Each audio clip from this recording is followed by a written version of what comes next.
ध्यान से सुनो दोस्तों, हमारे जीवन में सारा खेल हमारे मन का है। जो इस मन के खेल को जान गया वो अपने जीवन में अपनी सोच से भी ज्यादा सफल हो जाएगा। तो इस मन के रहस्य को समझने के लिए प्राचीन काल में कई तरीके बताए गए थे। वो तरीके क्या थे, चलिए जानते हैं एक कहानी के माध्यम से। एक बार की बात है, एक अमीर आदमी एक बौद्ध भिक्षु के पास आता है और कहता है, मुनिवर, मैं अपनी नींद को लेकर बहुत परेशान हूँ। बहुत कोशिश करने के बाद भी मुझे देर रात तक नींद नहीं आती। सोने से पहले हजारों विचार मेरे माइंड में घूमते रहते हैं। जब सो भी जाता हूँ तो रात भर करवटें बदलता रहता हूँ। सुबह उठने पर भी थकावट और बेचैनी बनी रहती है। कृपया मेरी इस प्रॉब्लम का कोई समाधान बताइए। बौद्ध भिक्षु मुस्कुराते हुए कहते हैं, इसका उत्तर देने से पहले मैं तुम्हें गौतम बुद्ध की गहरी नींद के रहस्य से जुड़ी एक छोटी सी कहानी सुनाना चाहता हूँ। उस आदमी ने सिर हिलाया और कहा, जैसी आपकी इच्छा मुनिवर। भिक्षु कहने लगे, तथागत गौतम बुद्ध जब सोते थे तो पूरी रात एक ही अवस्था में रहते थे। कभी करवट नहीं बदलते थे। रात को जिस मुद्रा में लेटते थे सुबह तक उसी मुद्रा में रहते थे। गौतम बुद्ध का एक प्रिय शिष्य था आनंद। वह हमेशा बुद्ध के पास ही सोता था। उसे यह बात हमेशा हैरान करती थी कि गौतम बुद्ध पूरी रात बिना हिले डुले कैसे सो सकते हैं। जब भी रात को आनंद की आंख खुलती वह यही देखता कि बुद्ध उसी मुद्रा में सो रहे हैं। एक दिन आनंद की क्यूरियोसिटी इतनी बढ़ गई कि वह खुद को रोक नहीं सका। आधी रात को वह बुद्ध के पास गया और उन्हें जगा दिया। तथागत, आनंद बोला, कृपया क्षमा करें। मैं जानता हूं कि यह सवाल पूछने का सही समय नहीं है, क्योंकि आप दिन भर चलते हैं, लोगों को धम्मा का ज्ञान देते हैं और उनकी समस्याओं का समाधान करते हैं। लेकिन मेरी जिज्ञासा अब इतनी बढ़ चुकी है कि मैं उसे रोक नहीं पा रहा। आनंद बोला, मैं सुबह तक इंतजार नहीं कर सकता। कृपया मेरे प्रश्न का उत्तर दीजिए और मेरी जिज्ञासा को शांत कीजिए। मैं पिछले 20 वर्षों से आपके साथ हूं और मैंने हमेशा देखा है कि आप पूरी रात एक ही अवस्था में रहते हैं। आप जरा भी नहीं हिलते। तो क्या आप सच में सोते हैं या नहीं? गौतम बुद्ध आनंद की ओर मुस्कुराकर देखते हैं और कहते हैं, मैंने अपने लिए सोने की सही स्थिति खोज ली है। अब मुझे सोते समय हिलने डुलने की जरूरत नहीं पड़ती। मैं नींद की अवस्था में भी जागता रहता हूं। जबकि मेरा शरीर विश्राम करता है, मेरा कॉन्शियसनेस जागृत रहता है। सवाल यह नहीं है कि नींद में शरीर हिलता है या नहीं। सवाल यह है कि मन स्थिर क्यों नहीं रहता। असल समस्या शरीर की नहीं, मन की है। मन ही है जो अशांत रहता है, और जब तक मन अशांत है तब तक शरीर भी चैन से नहीं रह सकता। फिर बुद्ध ने कहा, लेकिन मैं अब इन सब से परे जा चुका हूं। अब मेरे भीतर मन नाम की कोई चीज नहीं बची है। जब मैं सोने जाता हूं तो मेरा शरीर शव की तरह निश्चल हो जाता है। आनंद, क्या तुमने कभी किसी डेड बॉडी को करवट बदलते देखा है? गहरी नींद की अवस्था में भी दिमाग ही यह सब कर रहा होता है। लेकिन जब मन स्थिर और शांत हो जाता है तो शरीर अपने आप गहराई में विश्राम करने लगता है। तुम सो जाओ, लेकिन भीतर से जागे रहो। भीतर से सब कुछ महसूस करो। नींद के बाद भी तुम्हारी अवेयरनेस एक छोटे से दीपक की तरह निरंतर जलती रहनी चाहिए।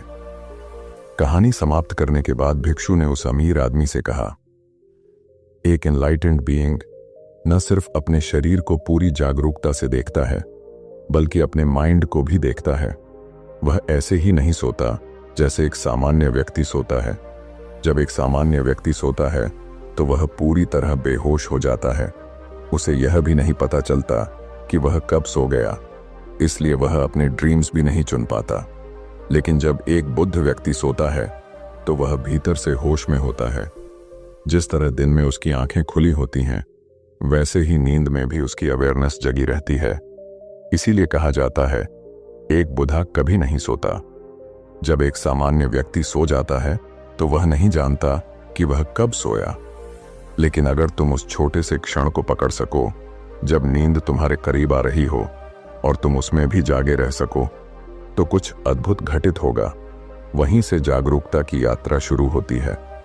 यह सुनकर वह व्यक्ति बोला, मुनिवर, मुझे इतनी गहरी आध्यात्मिक बातें समझ नहीं आती। कृपया मुझे आसान भाषा में समझाइए कि मुझे गहरी नींद क्यों नहीं आती। बौद्ध भिक्षु मुस्कुराए और बोले, तो सुनो। बौद्ध भिक्षु ने मुस्कुराते हुए कहा, गहरी नींद न आने के कई कारण होते हैं और इनमें से पहला कारण है बिस्तर का दुरुपयोग। देखो, बिस्तर का अर्थ है विश्राम का स्थान। लेकिन आजकल लोग उसी बिस्तर पर बैठकर खाना खाते हैं, मोबाइल चलाते हैं, फिल्में देखते हैं, ऑफिस का काम करते हैं, पढ़ाई करते हैं और कभी कभी तो गप्पें भी वहीं जमती हैं। अब जब हमारा माइंड एक ही जगह को इतने सारे कार्यों से जोड़ देता है तो वह बिस्तर को विशुद्ध रूप से सोने की जगह के रूप में पहचान नहीं पाता। इसलिए जब तुम रात को सोने जाते हो तो मस्तिष्क भ्रमित होता है। उसे समझ नहीं आता कि अब सोने का समय है या कुछ और करने का। बौद्ध आश्रमों में भिक्षु सुबह उठते ही बिस्तर छोड़ देते हैं, फिर दिन भर दोबारा वहां नहीं जाते जब तक कि रात को सोने का समय न आ जाए। इससे उनका मस्तिष्क स्पष्ट रूप से जानता है कि बिस्तर केवल नींद के लिए है और कुछ नहीं। भिक्षु ने फिर कहा, दूसरा बड़ा कारण है सोने का कोई निश्चित समय न होना। आज के लोगों की सबसे बड़ी समस्या यही है कि न उनका सोने का कोई ठिकाना है, न उठने का, और न ही भोजन का कोई अनुशासन। वीकेंड आते ही लोग देर रात तक जागते हैं क्योंकि कल छुट्टी है। अगर मूवी शुरू कर दी तो पूरी देखे बिना चैन नहीं आता, चाहे रात के 2 बजे क्यों न बज जाएं।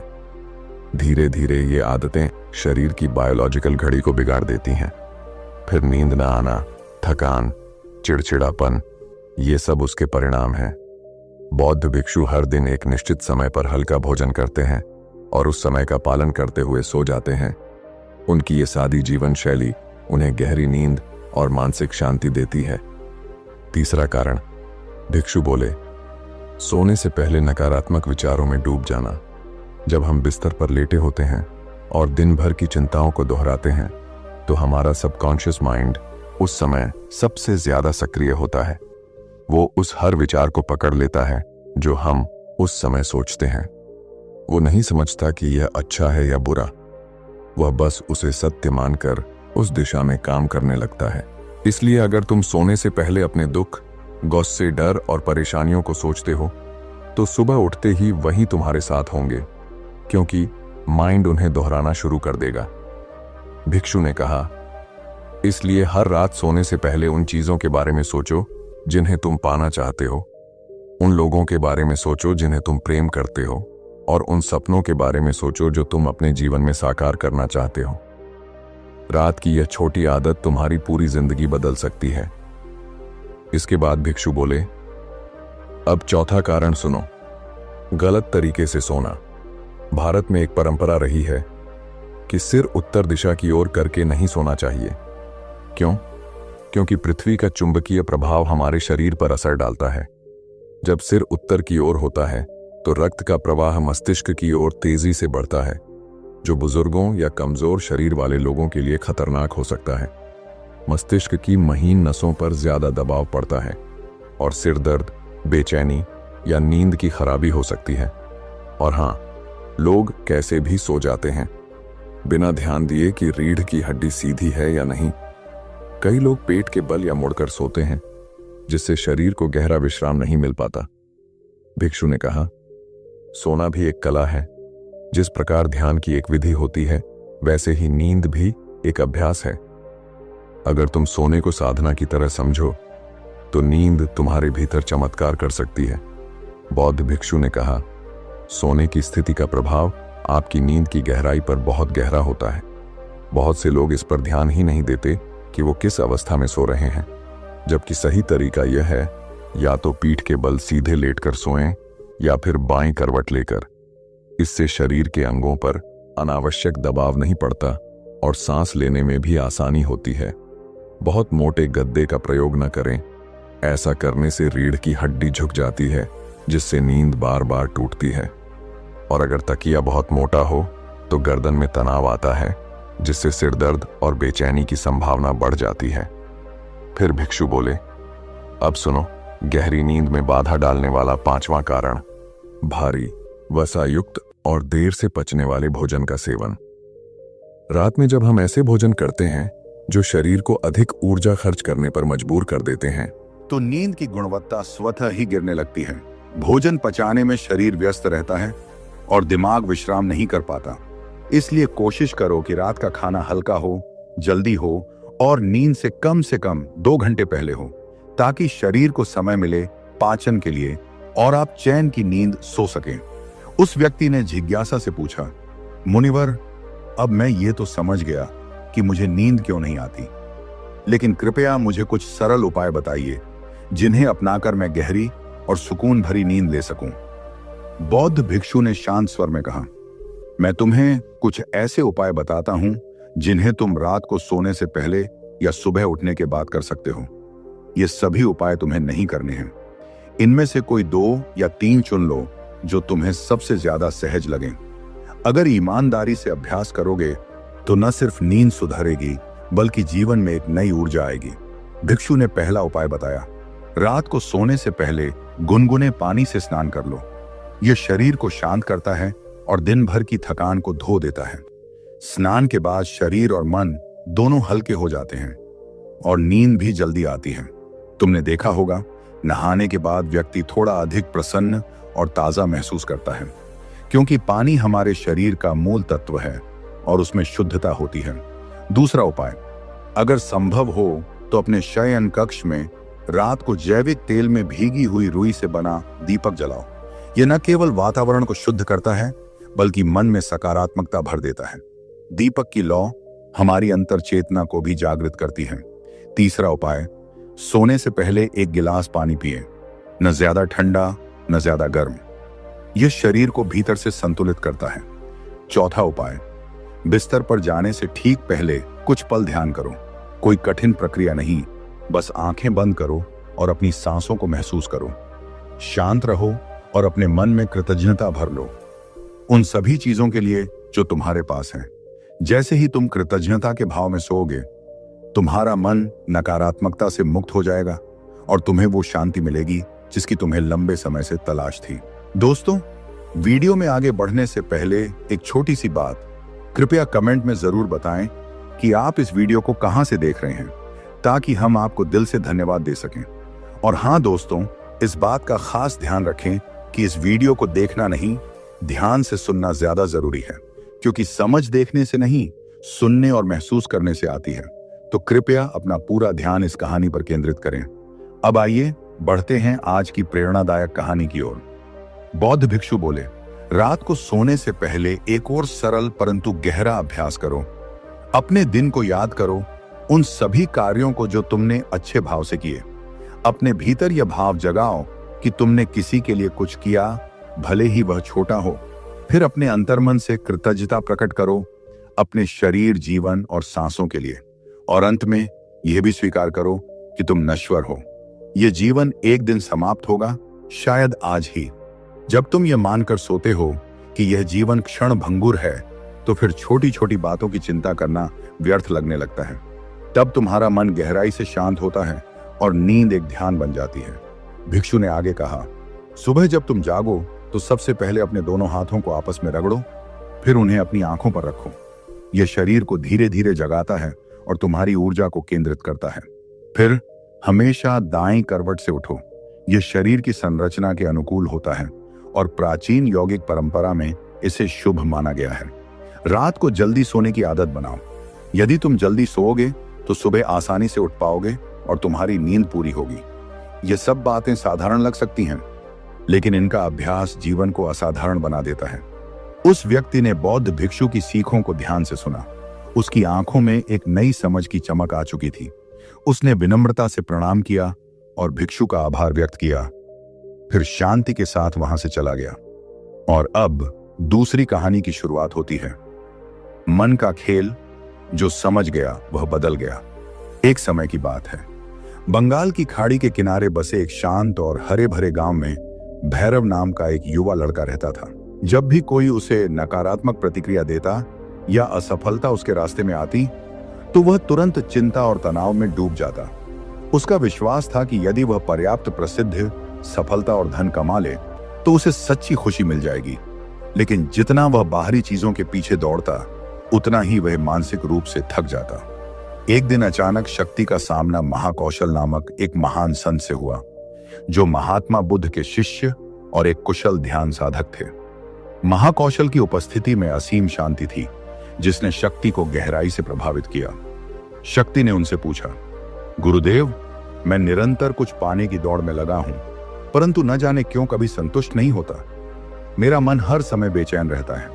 कृपया मुझे बताएं, क्या मैं इस मानसिक अशांति से छुटकारा पा सकता हूं?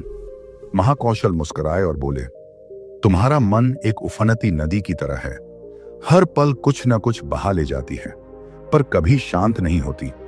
तुम्हें इसे बहने देना सीखना होगा, न कि इसे रोकने की कोशिश करनी चाहिए। शक्ति थोड़ा चकित हुआ और बोला, परंतु मेरे विचार और इच्छाएं मेरी पहचान है, उन्हें जाने देना मेरे लिए कैसे संभव है?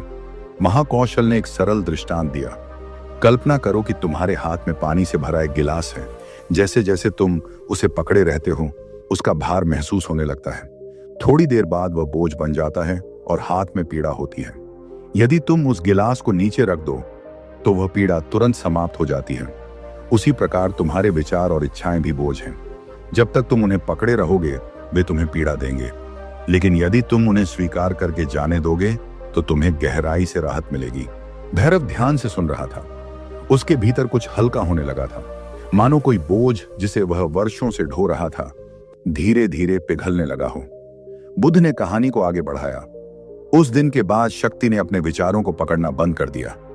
अब वह उन्हें बस आते जाते देखता, बिना किसी निर्णय, बिना किसी संघर्ष के। धीरे धीरे उसे यह बोध हुआ कि उसकी इच्छाएं ही उसकी पीड़ा का स्रोत थी। जैसे जैसे वह ध्यान की गहराइयों में उतरा, उसने महसूस किया कि सच्ची शांति केवल वर्तमान में ही मिल सकती है। अतीत की स्मृतियां और भविष्य की कल्पनाएं केवल भ्रम हैं। वर्तमान क्षण में जीकर ही कोई व्यक्ति अपने मन के बवंडर से मुक्त हो सकता है। भैरव अब न केवल सुन रहा था, बल्कि उस कहानी को अपने भीतर महसूस भी कर रहा था। उसकी सांसें गहरी हो गई थीं और चेहरा शांत। उसने पहली बार जाना कि शांति बाहर नहीं, बल्कि मन की गहराई में होती है। धीरे धीरे शक्ति का मन एक शांत झील की तरह स्थिर हो गया, जो अब बाहर की हलचल को भी सहजता से अपने भीतर प्रतिबिंबित करने लगा। उसने जीवन की सादगी में संतोष ढूंढ लिया था और भौतिक चीजों के प्रति उसकी आसक्ति क्षीण हो चुकी थी। जब यह बदलाव लोगों के बीच चर्चित हुआ तो दूर दराज के क्षेत्रों से लोग उसके पास मार्गदर्शन लेने आने लगे। अब शक्ति सिर्फ एक व्यक्ति नहीं रहा था, बल्कि वह शांति और आत्मबोध का प्रतीक बन गया था। वह लोगों को सिखाता कि कैसे अपने विचारों की बेड़ियों को तोड़कर भीतर के मौन से जोड़ा जा सकता है। कई लोगों के जीवन में इस मार्गदर्शन से सकारात्मक परिवर्तन आने लगे। जब महाकौशल ने यह कथा पूरी की तो कुछ क्षणों का मौन रखा गया, ताकि उसका भाव भैरव के अंतर्मन में उतर सके। भैरव ने धीरे से महात्मा बुद्ध की ओर देखा और कहा, गुरुदेव, मुझे इस कथा में गहरा ज्ञान दिखाई देता है, पर मैं यह जानना चाहता हूं कि इसे अपने जीवन में उतारूं कैसे। मैं अपने भटकते हुए मन को कैसे शांत कर सकता हूं। इस छोटे से अभ्यास से उसके भीतर एक अलौकिक शांति का अनुभव जागा। उसे यह भी स्मरण हुआ कि उसकी सांसें सदा उसके साथ थीं, जैसे कोई मौन मित्र जो उसे हर बार वर्तमान की गोद में लौटने का निमंत्रण देता था। महात्मा बुद्ध की आंखों में प्रसन्नता की झलक थी। उन्होंने कहा, प्रिय भैरव, मन को शांत करना एक सतत साधना है। जैसे नियमित व्यायाम से शरीर बलवान होता है, वैसे ही नियमित अभ्यास से मन भी स्थिर और निर्मल होता है। भैरव ने श्रद्धा से सिर झुकाया। उसने अपने भीतर परिवर्तन की एक नई शुरुआत को महसूस किया। उसने निश्चय किया कि वह प्रतिदिन अभ्यास करेगा, अपने विचारों को समझेगा, उन्हें स्वीकारेगा और धीरे धीरे मुक्त करेगा। महात्मा बुद्ध ने स्नेह से उसके कंधे पर हाथ रखा और बोले, मुझे तुम पर भरोसा है भैरव। तुम्हारी यात्रा अभी शुरू हुई है और मुझे विश्वास है कि तुम अपने भीतर की शांति को जरूर प्राप्त करोगे। महात्मा बुद्ध ने भैरव की आंखों में झांकते हुए कहा, तुम्हें जल्द ही अपनी आंतरिक शांति प्राप्त होगी, लेकिन यह रास्ता सरल नहीं होगा। हर दिन तुम्हें धैर्य, समर्पण और निष्कपट प्रयास से यह यात्रा तय करनी होगी। अगर तुम सच में प्रयास करोगे तो वह टुकड़ा जो सदा से तुम्हारे भीतर छिपा है तुम्हें मिल जाएगा। उस दिन से भैरव ने पूरी निष्ठा के साथ अपने अशांत मन को शांत करने का अभ्यास शुरू कर दिया। वह प्रतिदिन एक निश्चित समय पर ध्यान करने बैठता। वह अपने भीतर उठने वाले विचारों को रोकने की बजाय उन्हें स्वाभाविक रूप से आने और जाने देता, और हर बार जब उसका ध्यान भटकता वह अपनी सांसों के बहाव में लौट आता। समय के साथ भैरव को अपने भीतर एक गहराई से जुड़ने का अनुभव होने लगा, एक ऐसी मौन शांति जो किसी बाहरी वस्तु से नहीं बल्कि उसकी स्वयं की जागरूकता से उत्पन्न हुई थी। भैरव अब केवल एक साधारण युवक नहीं रह गया था, बल्कि गांव भर में उसे ज्ञान और शांति का स्रोत माना जाने लगा। जिन्हें मानसिक अशांति या जीवन में उलझने थीं, वे सब भैरव के पास मार्गदर्शन लेने आने लगे। भैरव न तो खुद को कोई गुरु मानता और न ही वह किसी पर उपदेश थोपता। वह बस वही साझा करता जो उसने स्वयं के भीतर खोजा था। महात्मा बुद्ध के एक साधारण भिक्षु के रूप में भैरव अब आत्म जागरूकता और ध्यान की शक्ति को लोगों के बीच बांट रहा था। वह उन्हें सिखाता था कि कैसे अपनी सांसों पर ध्यान केंद्रित कर अपने विचारों को मुक्त करना सीखा जा सकता है। धीरे धीरे उसके प्रयासों का असर दिखने लगा। गांव के लोग शांत और सजग हो गए। जीवन में संतुलन और समझ बढ़ी। अब वे छोटी छोटी बातों पर क्रोधित नहीं होते, बल्कि ध्यानपूर्वक प्रतिक्रिया देते। भैरव की यह सादगी भरी शिक्षाएं दूर दूर तक फैलने लगी। आसपास के गांवों और शहरों से लोग उसके परिवर्तन की कहानी सुनते और उससे मिलने आते। जो लोग अपने जीवन में मानसिक तनाव और बेचैनी से पीड़ित थे, उन्हें भैरव में आशा की किरण दिखाई देती। भैरव की शिक्षाएं केवल ध्यान तक सीमित नहीं थीं। वह लोगों को यह समझाते कि ध्यान केवल आंखें मूंद कर बैठने का अभ्यास नहीं है, बल्कि हर क्षण को पूर्ण जागरूकता के साथ जीने की कला है। वह सिखाता था, जब खाओ तो हर कौर का स्वाद महसूस करो, जब चलो तो अपने कदमों की ध्वनि सुनो, जब सूरज की रोशनी तुम्हारे चेहरे पर पड़े तो उसकी गर्मी को अपने भीतर उतरने दो। यही सच्चा ध्यान है, यही सच्चा जीवन है। भैरव के लिए ध्यान एक जीने का तरीका बन गया था और अब वह इसी अनुभव को हर व्यक्ति तक पहुंचाने का प्रयास करता था। वह न केवल स्वयं शांत था, बल्कि अब दूसरों के जीवन में भी वही शांति और स्थिरता भरने लगा था। बहुत समय पहले की बात है। हिमालय की शांत और ऊंची पहाड़ियों में एक वृद्ध सन्यासी निवास करता था। वह साधना में लीन एक प्रबुद्ध आत्मा था, जिसकी बुद्धिमत्ता और करुणा की चर्चा दूर दूर तक फैली हुई थी। एक दिन एक महिला वहां पहुंची। उसकी आंखों में आंसू थे और चेहरे पर गहरी चिंता की रेखाएं। उसने सन्यासी के चरणों में झुकते हुए कहा, बाबा, मेरा पति मुझसे बहुत सच्चा प्रेम करता था, लेकिन जब से वह युद्ध से लौटकर आया है, वह बिल्कुल बदल गया है। वह मुझसे न बात करता है, न हंसता है। मेरा मन व्यथित है। कहते हैं कि आपकी दी हुई जड़ी बूटी किसी के मन में फिर से प्रेम जागा सकती है। कृपया मुझे वह जड़ी बूटी दें। सन्यासी कुछ पल शांत रहा, फिर उसने गहरी सांस लेते हुए कहा, देवी, मैं तुम्हें वह जड़ी बूटी जरूर दूंगा, लेकिन उसे तैयार करने के लिए मुझे एक विशेष वस्तु चाहिए जो मेरे पास नहीं है। महिला उत्सुक होकर बोली, आप बताइए बाबा, आपको क्या चाहिए? मैं कुछ भी करके उसे लेकर आऊंगी।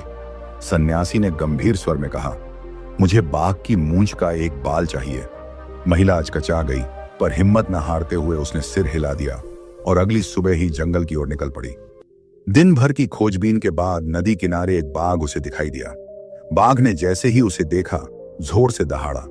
महिला डर के मारे उल्टे पांव लौट आई, लेकिन वह हार मानने वालों में नहीं थी। हर दिन वह वहां जाती, बाघ को दूर से देखती और फिर वापस लौट आती। धीरे धीरे वह बाघ के आसपास घास पर बैठने लगी। बाघ अब उसकी उपस्थिति पर ध्यान नहीं देता था। समय बीतता गया। महिला बाघ के लिए मांस लेकर जाती और चुपचाप दूर रखकर लौट आती। कुछ महीनों में बाघ उसे पहचानने लगा। अब वह उसे दहाड़ कर डराता नहीं था।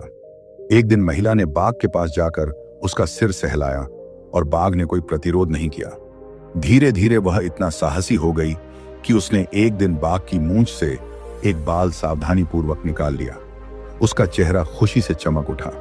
वह दौड़ती हुई सन्यासी के पास पहुंची और कहा, बाबा, देखिए, मैं बाघ की मूंछ का बाल ले आई हूं। अब आप मेरी जड़ी बूटी बना दीजिए। सन्यासी ने मुस्कुराते हुए वह बाल हाथ में लिया और तुरंत उसे पास जल रही अग्नि में फेंक दिया। महिला हैरान रह गई। उसने घबराते हुए कहा, बाबा, आपने क्या कर दिया?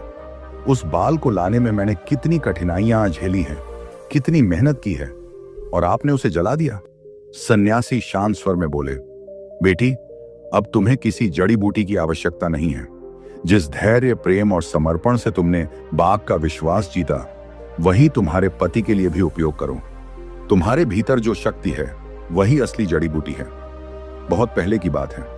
एक गांव में एक धोबी रहता था। उसका एक गधा था जो रोज भारी कपड़ों के गट्ठर ढोता था, लेकिन धोबी खुद कंजूस और कठोर स्वभाव का था। वह गधे को ना ढंग से खाना देता, ना चारा, बस रात को उसे खुला छोड़ देता ताकि वह जैसे तैसे अपना पेट भर सके।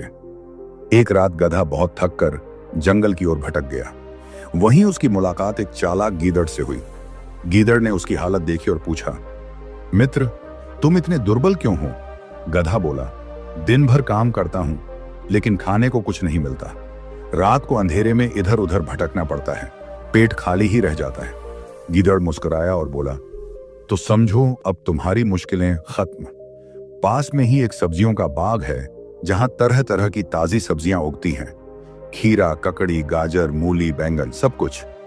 मैंने वहां एक गुप्त रास्ता बना रखा है। चलो, आज रात मैं तुम्हें वहां ले चलता हूं। गधा खुशी से उसके साथ चल पड़ा। बाग में घुसते ही गधे ने महीनों के बाद जी भरकर ताजी सब्जियां खाईं। उसका मन प्रसन्न हो गया।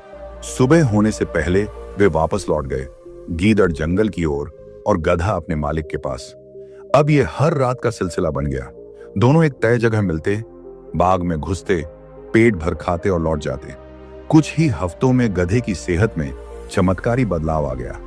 उसकी कमर सीधी हो गई, बाल चमकने लगे और चाल में आत्मविश्वास आ गया। एक रात बाग में भरपेट सब्जी खाने के बाद गधा बहुत प्रसन्न हुआ।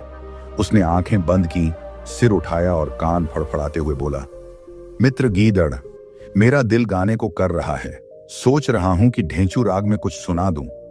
गीदड़ घबरा गया। उसने तुरंत कहा, नहीं नहीं गधे भाई, ये मत करो। हम चोरी छुपे यहां आ रहे हैं। अगर तुम गाने लगे तो चौकीदार जाग जाएगा और मुसीबत आ जाएगी। गधा बिगड़ गया। उसने गीदड़ को घूरते हुए कहा, तुम क्या जानो संगीत क्या होता है? तुम तो जंगली जीव हो। हमारा राग तो शुद्ध और गूढ़ होता है, मूर्खों की समझ से परे। गीदड़ ने हाथ जोड़ लिए। मैं मूर्ख सही, लेकिन एक मित्र के नाते कहता हूं, मत गाओ, वरना पछताना पड़ेगा। गधा फिर भी नहीं माना। बोला, तू देखना, मेरा गायन सुनकर बाग के मालिक खुद मेरे गले में फूलों की माला डालने आएगा। गधा जान गया कि अब यह नहीं मानेगा। उसने चतुराई से कहा, भाई तुम सच में महान गायक हो। मैं तुम्हारे लिए माला लेने जा रहा हूं। तुम मेरे जाते ही 10 मिनट बाद गाना शुरू करना। इतना कहकर गधा चुपचाप जंगल की ओर खिसक गया। गधा गर्व में फूलता हुआ तय समय पर ढेंचू राग में झूम झूम कर गाने लगा। उसकी आवाज सुनकर बाग के चौकीदार चौंक गए। वे लाठी लेकर उस दिशा में दौड़े। जैसे ही उन्हें गधा नजर आया, एक ने कहा, वही है ये दुष्ट जो रोज हमारी सब्जियां चरता है। और फिर क्या था, सब चौकीदार उस पर टूट पड़े। डंडों की बौछार से बेचारा गधा वहीं अधमरा होकर गिर पड़ा। वीडियो टॉपिक: इस प्रेरणादायक वीडियो में हम यह समझने की कोशिश करेंगे कि हमारा दिमाग कैसे सोचता है, कैसे भ्रम पैदा करता है और कैसे आत्म जागरूकता व सही सोच के जरिए जीवन को पूरी तरह बदला जा सकता है। यह कहानी आपको आत्म विकास, शांति और मानसिक नियंत्रण की ओर ले जाएगी। डर, चिंता और घबराहट इंसान के सबसे बड़े दुश्मन। डर, चिंता और घबराहट, ये तीनों इंसान के सबसे बड़े दुश्मन हैं। ये वो बेड़ियां हैं जो हमें आगे बढ़ने से रोकती हैं, हमारे सपनों को तोड़ देती हैं और हमारी काबिलियत पर सवाल खड़ा कर देती हैं। लेकिन याद रखना, fear is just an illusion. चिंता केवल एक आदत है और घबराहट तो बस एक पल का एहसास है। अगर तुम इन्हें अपनी जिंदगी से निकाल फेंको तो तुम्हारे सामने कोई भी दीवार ज्यादा देर तक खड़ी नहीं रह सकती। सोचो, जब एक बच्चा चलना सीखता है तो वो गिरने से नहीं डरता, वो बार बार उठता है, फिर से कोशिश करता है। अगर वो भी डर जाता तो क्या आज कोई इंसान चल पाता? जिंदगी भी कुछ ऐसी ही है, गिरना, उठना और फिर से चलना। जो डर को हराकर आगे बढ़ता है वही जीतता है। इसलिए डर को अपना दुश्मन मत बनने दो, उसे अपनी ताकत बनाओ। गिरना जिंदगी का हिस्सा है, बिल्कुल सामान्य, लेकिन घबराना नहीं। अगर किसी मुश्किल हालात से डरकर तुमने अपने कदम पीछे खींच लिए तो समझो तुमने अपनी हार खुद ही लिख दी। Worry doesn't solve problems, it magnifies them। क्या कभी तुमने सोचा है कि जिन बातों को लेकर हम घबराते हैं उनमें से 90% बातें तो होती ही नहीं। हमारा दिमाग नकारात्मक सोच को बढ़ा चढ़ाकर पेश करता है और हम उसी भ्रम में उलझ जाते हैं। लेकिन अगर तुम खुद पर विश्वास रखो, थोड़ा ठहरो, खुद को संभालो और ठान लो कि मैं हर स्थिति का सामना करूंगा, तो यकीन मानो कोई भी डर तुम्हें हरा नहीं सकता। कभी अपने आप से एक सवाल पूछो, आखिर डरता कौन है? वही जो खुद को कमजोर समझता है। लेकिन तुम कमजोर नहीं हो, तुम एक वॉरियर हो, एक योद्धा। तुम्हारे अंदर अपार शक्ति है जिसका अंदाजा शायद तुम्हें खुद भी नहीं। दुनिया में जितने भी लोग आज सक्सेसफुल हैं उन्होंने भी डर को महसूस किया है, लेकिन उन्होंने उसे अपने ऊपर हावी नहीं होने दिया। उन्होंने डर को देखा, समझा और फिर उसे पीछे छोड़ दिया। और तुम भी ऐसा कर सकते हो। तुम भी अपने डर को मिटा सकते हो। तो आज से, अभी से अपने डर को पहचानो, उसे चुनौती दो और जोर से कहो, मैं अपने डर से मजबूत हूं। चिंता को बाहर फेंक दो, घबराहट को अलविदा कह दो और अपने आप से कहो, मैं अजय हूं, मैं अडिग हूं, मैं अपने सपनों को पूरा करने के लिए इस दुनिया में आया हूं। अब एक पल के लिए कल्पना करो, रात का सन्नाटा है, हल्की हल्की हवा बह रही है, चारों तरफ शांति है, लेकिन तुम्हारे अंदर एक तूफान चल रहा है। आंखें बंद करने की कोशिश कर रहे हो, पर दिमाग सोचों से भरा पड़ा है। अब जरा खुद से पूछो, क्या तुम्हें भी बिना वजह घबराहट होती है? क्या छोटी छोटी बातें भी तुम्हें चिंता में डाल देती हैं? रिमेंबर, तुम्हारे सपने तुम्हारी घबराहट से कहीं ज्यादा बड़े हैं और तुम्हारी हिम्मत तुम्हारे हर डर से कहीं ज्यादा ताकतवर है। तो चलो दोस्तों, आज हम सीखते हैं डर को हराने के 3 पावरफुल टेक्निक्स और खुद को बनाते हैं एक बेहतर इंसान। क्योंकि यह कोई साधारण मोटिवेशनल वीडियो नहीं है, यह तुम्हारे भीतर छिपी ताकत को जगाने वाली कहानी है।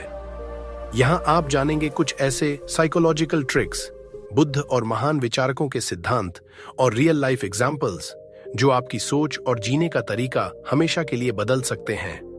अगर आप सच में एक नई शुरुआत करना चाहते हैं, अपनी घबराहट को हमेशा के लिए मिटाना चाहते हैं और अपनी जिंदगी में एक नया आत्मविश्वास लाना चाहते हैं, तो इस वीडियो को अंत तक जरूर देखिए, क्योंकि बदलाव की शुरुआत यहीं से होगी। कभी सोचा है क्यों हमें इतना डर लगता है? क्यों छोटी छोटी बातें हमें बेचैन कर देती हैं? क्यों ऐसा लगता है जैसे सब कुछ हाथ से निकलता जा रहा है? रात के उस गहरे सन्नाटे को महसूस किया है आपने, जब सारी दुनिया सो रही होती है, लेकिन आपका दिमाग एक अंतहीन युद्ध लड़ रहा होता है। भविष्य की चिंता, असफलता का डर, लोगों की बातें, समाज की उम्मीदें, ये सब एक साथ हमें जकड़ लेते हैं। धड़कन तेज हो जाती है, सांसें भारी हो जाती हैं, हाथ पैर सुन्न पड़ जाते हैं और दिमाग एक ही सवाल दोहराता है, क्या मैं कभी इस डर से बाहर आ पाऊंगा? लेकिन आज, हाँ, आज जिंदगी बदल सकती है। आज हम सीखेंगे डर, चिंता और घबराहट को खत्म करने का सबसे आसान और असरदार तरीका। आज आप जानेंगे कि कैसे आप अपने दिमाग को कंट्रोल करें, बजाय इसके कि दिमाग आपको कंट्रोल करे। कभी ऐसा महसूस हुआ है जैसे जिंदगी आपकी मुट्ठी से रेत की तरह फिसल रही हो? जैसे आप कुछ करना चाहते हो, लेकिन डर ने आपके पैरों में जंजीरें डाल रखी हों? जैसे आप दुनिया को दिखाते हो कि मैं ठीक हूं, लेकिन अंदर ही अंदर आप पूरी तरह टूट चुके हों? डर, चिंता और घबराहट, अगर मैं असफल हो गया तो? अगर लोग मुझे जज करेंगे? अगर मैं अकेला रह गया तो? हमें लगता है कि ये डर हमें सुरक्षित रखेंगे, लेकिन सच तो ये है, ये ही हमारी सबसे बड़ी दुश्मन बन चुके हैं। ये डर हमें रोकते हैं, हमें पीछे खींचते हैं और हमारी सोच को जकड़ लेते हैं। लेकिन अब सोचो, क्या हो अगर मैं कहूं कि ये डर सिर्फ एक भ्रम है? क्या हो अगर मैं कहूं कि आप अपनी चिंता और घबराहट पर पूरा कंट्रोल पा सकते हैं? क्या हो अगर मैं कहूं कि आप अपनी जिंदगी के सबसे बड़े हीरो खुद बन सकते हैं? रात के 2 बजे हैं, दुनिया चैन की नींद सो रही है, लेकिन मेरा दिल धड़क रहा है जैसे कोई दौड़ लगी हो। दिमाग में तूफान है, कल क्या होगा? अगर कुछ गलत हो गया तो? अगर मैं फेल हो गया तो? कभी कभी लगता है ये डर कभी खत्म नहीं होगा। ये चिंता, ये घबराहट जैसे जिंदगी का हिस्सा बन गए हों। लेकिन फिर स्क्रीन पर एक शांत जंगल दिखाई देता है, एक पुराना मंदिर, हवा की धीमी सरसराहट और वहां ध्यान में बैठे हैं लॉर्ड बुद्ध। बैकग्राउंड म्यूजिक एकदम शांत हो जाती है। बुद्ध ने कहा था, डर तुम्हारे दिमाग का खेल है, जब तुम इसे पहचान लेते हो तब यह तुम्हारा कुछ नहीं बिगाड़ सकता। अब बहुत हुआ, अब डर तुम्हें नहीं चलाएगा, अब तुम डर को चलाओगे। अब चिंता तुम्हें रोक नहीं पाएगी, अब तुम चिंता को खत्म करोगे। अब घबराहट तुम्हारी कमजोरी नहीं बनेगी, बल्कि वो तुम्हारी सबसे बड़ी ताकत बन जाएगी। रात के 3 बजे हैं, नींद अब भी आंखों से कोसों दूर है, दिमाग में सवालों की कतार है। क्या मैं अच्छा कर पाऊंगा? अगर मैं फेल हो गया तो लोग क्या कहेंगे? लेकिन अब मैं समझ चुका हूं, ये डर मेरा दुश्मन नहीं, मेरी परीक्षा है। बुद्ध ने कहा था, डर तुम्हारे अंदर ही जन्म लेता है, और जहां जन्म है वहां अंत भी निश्चित है। और वहीं डर खत्म भी हो सकता है, उसे बस पहचानने की जरूरत है। अब बहुत हो गया। अब तुम डर को जीतोगे, बल्कि अब तुम अपने जीवन को खुद संभालोगे। अब घबराहट तुम्हारी कमजोरी नहीं, तुम्हारी सबसे बड़ी ताकत बनेगी। एक अंधेरे कमरे की कल्पना करो जहां बस घड़ी की टिक टिक सुनाई दे रही है। एक इंसान बिस्तर पर लेटा है, आंखें छत पर टिकी हुई, खुली हुई, सांसें तेज, दिल की धड़कनें बेकाबू, चेहरा चिंता और डर से भरा हुआ। कभी सोचा है आखिर ये डर है क्या? क्यों ये हमें काबू कर लेता है? क्यों ये इतनी ताकतवर चीज बन जाती है कि हम खुद को रोक ही नहीं पाते? रात के 3 बजे जब पूरी दुनिया गहरी नींद में डूबी होती है, कई लोग अपने बिस्तर पर लेटे हुए बस एक चीज से लड़ रहे होते हैं, खुद अपने ही डर से। अगर मैं असफल हो गया तो? अगर लोग मेरा मजाक उड़ाने लगे तो? अगर मेरी पूरी मेहनत बर्बाद हो गई तो? ये विचार, ये कल्पनाएं धीरे धीरे इतने विशाल हो जाते हैं कि हमारी पूरी सोच पर हावी हो जाते हैं। हम आगे बढ़ना चाहते हैं, लेकिन डर हमें पीछे खींच लेता है। हम कुछ नया करना चाहते हैं, लेकिन डर धीरे से कहता है रुक जा, क्या पता कुछ गलत हो जाए। पर असली सवाल यह है, क्या इस डर से हमेशा के लिए छुटकारा पाया जा सकता है? हाँ, बिल्कुल। आज इस कहानी में हम जानेंगे 3 ऐसे पावरफुल तरीके जो न सिर्फ आपके डर को खत्म करेंगे, बल्कि आपको एक ऐसा इंसान बना देंगे जिसे कोई भी चुनौती हिला नहीं सकती। ये सिर्फ मोटिवेशन नहीं है, ये एक प्रैक्टिकल साइकोलॉजिकल गाइड है, कैसे आप डर को जीत सकते हैं। अब सीन बदलता है। एक स्टेज है, सैकड़ों लोग बैठे हैं सामने। एक लड़का स्टेज के पीछे खड़ा है, उसके हाथ कांप रहे हैं, गला सूख रहा है। उसके अंदर एक ही सवाल घूम रहा है, अगर मैं कुछ गलत बोल गया तो? क्या आपने भी कभी ऐसा महसूस किया है? कोई नया कदम लेने से पहले, कोई बड़ा फैसला करने से पहले, या सबके सामने कुछ बोलने से पहले अचानक से घबराहट का तूफान आ जाए, हथेलियां पसीने से भीग जाएं, दिल इतनी तेजी से धड़के कि खुद की आवाज सुनाई न दे। यही है डर का असली चेहरा। डर वो चीज है जो हमें खुद पर शक करने पर मजबूर कर देती है, जो हमें यकीन दिला देती है कि वाह तुम कमजोर हो, तुम हार जाओगे। लेकिन सच्चाई कुछ और है। डर सिर्फ दिमाग का एक खेल है। वो तब तक ताकतवर है जब तक तुम उसे ताकत देते हो। अब एक और दृश्य आता है। एक छोटा बच्चा पहली बार साइकिल चला रहा है। हथेलियां हैंडल पर कांप रही हैं, गति धीमी है, पैर डर से रुकते हैं। फिर वह लड़खड़ाता है, गिरता है, लेकिन फिर उठता है, फिर से कोशिश करता है, और कुछ देर में वो साइकिल चला लेता है। यही है डर की सबसे बड़ी सच्चाई। डर असली नहीं होता, वो बस एक कल्पना है। वो बस उतना ही बड़ा है जितना बड़ा तुम उसे बनने देते हो। जैसे ही तुम डर को चैलेंज करने की हिम्मत करते हो, वो अचानक गायब हो जाता है। अब समय आ गया है, तुम अपने डर को कंट्रोल करना सीखो, बजाय इसके कि डर तुम्हें कंट्रोल करे। कभी महसूस हुआ है जब दिल बेकाबू धड़क रहा हो, हथेलियां पसीने से भीग रही हों और दिमाग में बस एक सवाल गूंज रहा हो, क्या होगा अगर सब गलत हो गया? यही डर, यही चिंता, यही घबराहट जो दिखने में छोटे लगते हैं, असल में हमारी सबसे बड़ी लड़ाई है। एक एग्जाम हॉल है, हर डेस्क पर सिर झुकाए छात्र बैठे हैं, कुछ लिख रहे हैं, कुछ सोच में डूबे हैं। लेकिन एक लड़का बस अपनी कॉपी को घूर रहा है। उसके हाथ कांप रहे हैं, माथे पर पसीना, दिल की धड़कन जैसे किसी ड्रम की तरह बज रही हो। उसके चेहरे पर डर और चिंता की परछाई साफ झलक रही है। यही है चिंता और घबराहट का असली रूप। वो आवाज जो उसके भीतर कहती है, तुम फेल हो जाओगे, तुमसे नहीं होगा, तुम हारने वाले हो। पर सवाल यह है, क्या यह आवाज सच में उसकी अपनी है, या यह सिर्फ एक भ्रम है? बुद्ध ने कहा था, जिस चीज को तुम अपना सबसे बड़ा डर मानते हो, असल में वो बस तुम्हारे दिमाग का खेल है। यह डर, यह चिंता, यह घबराहट हमारे मन की बनाई हुई रचना है। और अगर ये हमारे मन ने बनाई है, तो इसे तोड़ने की ताकत भी हमारे अंदर ही है। क्या तुमने कभी खुद से यह पूछा है, मैं और बेहतर कैसे बन सकता हूं? मैं वह इंसान कैसे बनूं जिसे देखकर खुद मुझ पर गर्व हो? मैं अपनी बेस्ट वर्जन कैसे बनूं? अगर ये सवाल तुम्हारे भीतर कभी उठे हैं, तो यकीन मानो तुम सही रास्ते पर हो। लेकिन एक बड़ी समस्या है, ज्यादातर लोग सपने तो देखते हैं पर कदम नहीं बढ़ाते। वो सोचते हैं, एक दिन मैं बदलूंगा, एक दिन सब बेहतर होगा, पर वो एक दिन कभी आता नहीं। तो अब सवाल है, वो एक दिन आज कैसे बने? कैसे खुद को बेहतर, मजबूत और शांत बनाया जाए। शुरुआत होती है खुद को जानने से। तुम्हें यह समझना होगा कि तुम्हारी सबसे बड़ी कमजोरी क्या है, तुम्हारी सबसे सच्ची ताकत क्या है, तुम किस चीज से सबसे ज्यादा डरते हो। ये सवाल छोटे लग सकते हैं, पर जब तुम इनका जवाब खोजने लगते हो तो तुम बदलने लगते हो। एक शांत कमरा, तुम अकेले बैठकर खुद से बातें कर रहे हो। मुझे सबसे ज्यादा डर किससे लगता है, मुझे सबसे ज्यादा खुशी कब मिलती है, मैं कब खुद को सबसे कमजोर महसूस करता हूं। जैसे जैसे इन सवालों के जवाब सामने आने लगते हैं, तुम्हारे अंदर कुछ बदलने लगता है। बेहतर बनने के लिए सिर्फ सोचने से काम नहीं चलेगा, हर दिन एक छोटा कदम उठाना पड़ेगा। तुम फिट बनना चाहते हो तो आज ही पहली एक्सरसाइज करो, भले ही सिर्फ 10 मिनट की। तुम कॉन्फिडेंस बढ़ाना चाहते हो तो आज ही किसी नए इंसान से बात करने की कोशिश करो। तुम अमीर बनना चाहते हो तो आज ही एक नई चीज सीखो जो तुम्हें उस रास्ते पर ले जाए।